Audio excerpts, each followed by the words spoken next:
ليه الفيديو ده مهم انك تتفرج عليه؟ لاني وصلت المدينة تاريخها بيرجع لآلاف السنين، هستكشفها وهشوف حاجات محدش شافها هنا قبل كده، وهنركب حنطور ونلف بيه المدينة ونسمع حكايات غريبة من اهلها.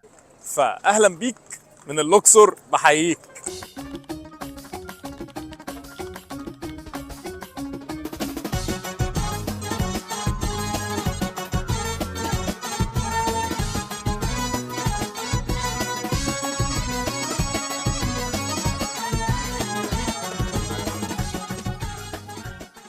كان اسمها زمان طيبة، ولما وصلها العرب شافوا كم المعابد الفرعونية اللي فيها افتكروها قصور فسموها الأقصر، جمع قصر. وانا اول يوم النهارده في الاقصر نزلت بالليل، طول اليوم كنت نايم تقريبا من التعب بتاع الطريق. نزلت النهارده في جوله حره في الشوارع اللي ورايا هنا النيل، وهنا معبد الاقصر. الحياة في الأقصر غنية بثقافات مختلفة كتير جدا، وشعب طيب وهيحبك ويرحبوا بيك في كل مكان، وشارع بيمشي فيه ناس من كل جنسيات العالم. اول اصدقاء ليا اتعرفت عليهم اول ما جيت الاقصر، صح؟ ابو الحجاج. ابو الحجاج. انت اسمك ابو الحجاج؟ اسمكش ابو الحجاج يا عم. او اسمه ابو كده ابو الحجاج. الحجاج اللي ورا هناك ده. ايوه صح. امال اللي ورانا ده بقى اسمه ده ايه؟ اسمه المعبد. ده معبد ايه؟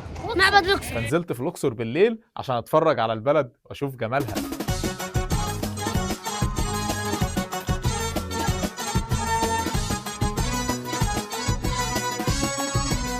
في العادي لما بسافر أي مكان جديد مش بنام كتير، الأدرينالين عندي بيكون عالي، ببقى عايز استكشف كل مكان وما ضيعش أي دقيقة في النوم. ومن أهم الفقرات اللي حصلت معايا الراجل الجميل ده اللي اتعرفت عليه وركبت معاه الحنطور ولففني الأقصر كلها.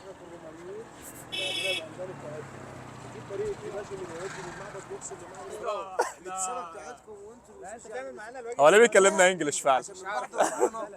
احنا بنقول اقصر بلدنا. على فكره الناس دول انتوا السياحه اقصر بلدنا يا عم عثمان، معلش انا اسف، ممكن تديني شانس عشان الناس دي ضيوف عندنا. تمام يا برو. يس. ويز اوت بيتشر يعني انا اسف. اوكي بقول لك ويز اوت بيتشر 105 ما تصورنيش وانت تقول احنا شعب بصراحه قشطه حبيبي. طب ايه انتوا 3 بيرسون هنا، اتفضلوا 3 هنا. اركب انت هنا مع عثمان جنبه، خليه جنبك الراجل ده. اركب انت هنا برو. جنب معبد الاقصر خدنا الحنطور، والراجل ده عامل ديسكاونت 90% لاي حد هيجي من الفيديو ده. 5 جنيه 5 باوند $1. if you are not Egyptian تعالى هنا اسال على عم عثمان، الساعه ببلاش. والاقصر بلدنا بلد سواح. معلش يا عمرو عاد. شكرا يا عم عمرو، يا عم عمرو شكرا، عليه يا باشا، انتوا نورتونا تسلم لي، والله. احنا without any business we still friends. ثانك يو برو. ربنا يخليك يا رب. وهي دي الميزة في السفر، إن دايما هتلاقي نفسك بتتعرف على ناس مختلفة من كل مكان، عشان لما أروح أي مكان هنا ولا هنا أكلم الناس اللي أعرفها وأحس إن ليا عزوة وإني مش وحيد.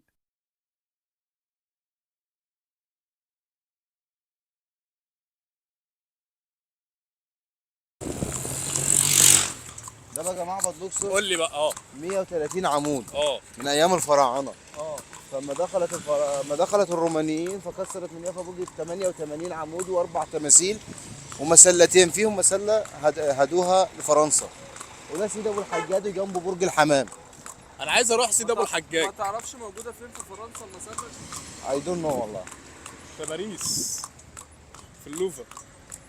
انا عايز اروح سيدي ابو الحجاج. مفتوح الجامع؟ مفتوحه. عايز اخش اصوره من جوه. الجامع ده من جواه فيه مسلات، المسلات بتاعت المعبد اصلا طالعه جوه الجامع من جوه. هو تحته كنيسه ذهبيه. والله. يعني ده ولي من الاولياء الصالحين فما رضيوش يعني. ايوه سيدي ابو الحجاج ده من سيدي أبو المغرب. الحجاج ده ده قديم جدا. من المغرب وجه علم هنا في وسط المعبد. قصر أسا باشا اللي هو ده القواعد المهدودة. ده كان قصر من أجل الدنيا يعني. أسا باشا ده كان مخلف 4 بنات وصبي.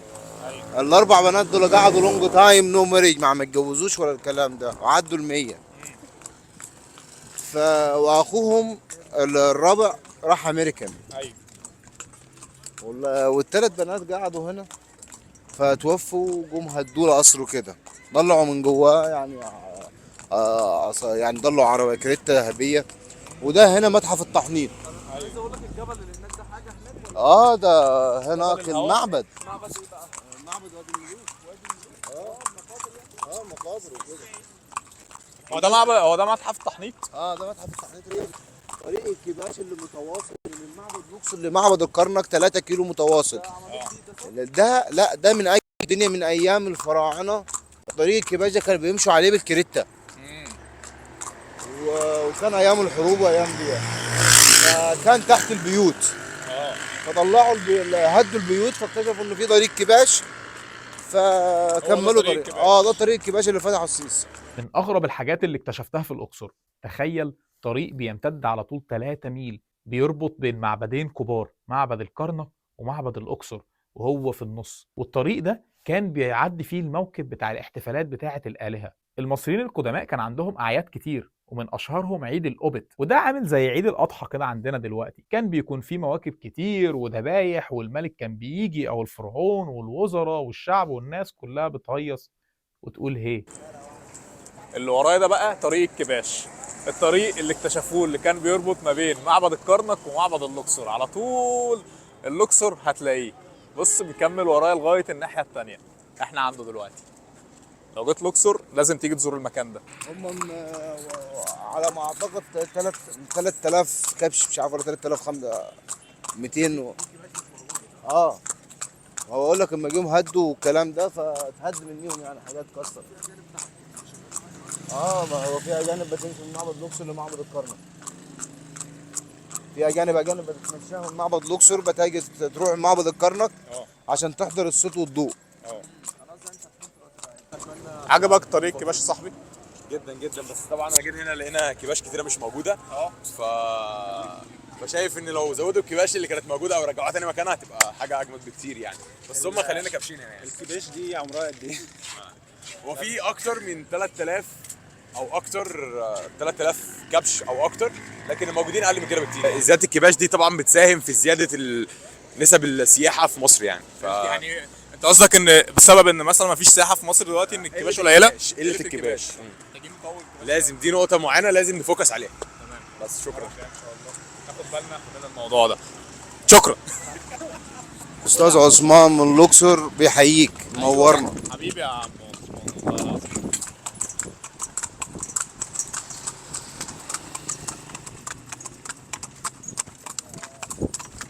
هتودينا على فين دلوقتي؟ هنوديك عند سيدي ابو الحجاج.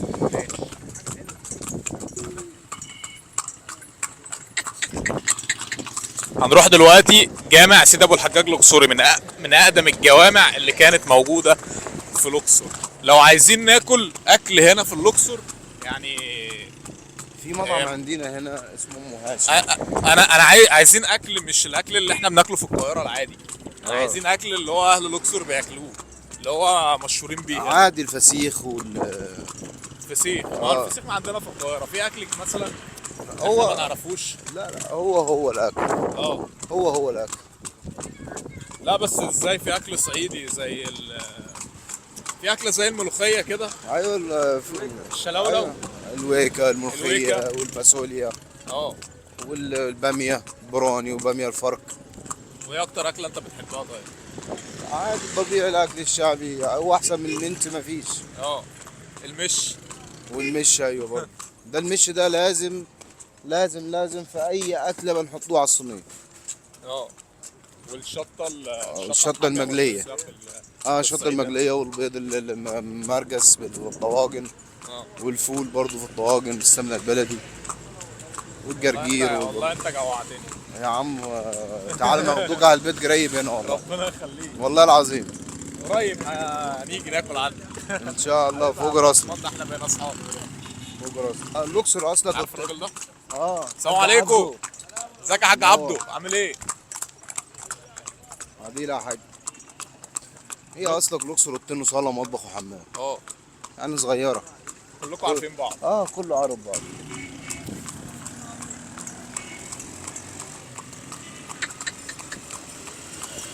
وبعد تقريبا ساعة على الكاريتا اكتشفت حاجة مهمة جدا، إن معظم أهل الأقصر بيتكلموا لغات كتير. وبتعرف تتكلم لغات تانية غير الإنجليش؟ سبيك انجلش، بغلي فرنسي، ايطاليانو، دوتشلاند، انجلش، جافريت، باروسكي، كانst du Deutsch؟ اسبانيول. ده يس. ده يا الراجل ده طلع جامد. طب قول لي كده اي حاجه بالفرنساوي، بعض دلعني يعني كده كام لغه. وي لا بالي فرنسي، لا بالي موسكي، لتمبل لوكسور. يعني لو افترضنا ان انا راجل مثلا الماني دلوقتي وركبت معاك وانت عايز تقول لي ان ده معبد الاقصر ونفس المعلومات اللي انت قلتها لنا من شويه، قولها لي كده بالالماني. يعني مثلا das hier ägyptischer Market hier and das hier the temple 3 Kilometer for the temple Luxor temple وكرنك 3 Kilometer for the Sphinx. دانكشون بيتشون. Du kannst sehr gut Deutsch.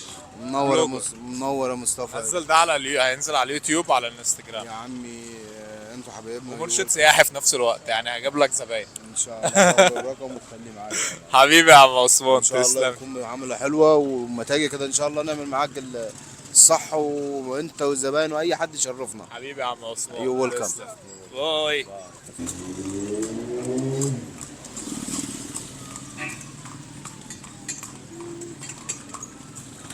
اعملوا بقى بايلوت كاميرا.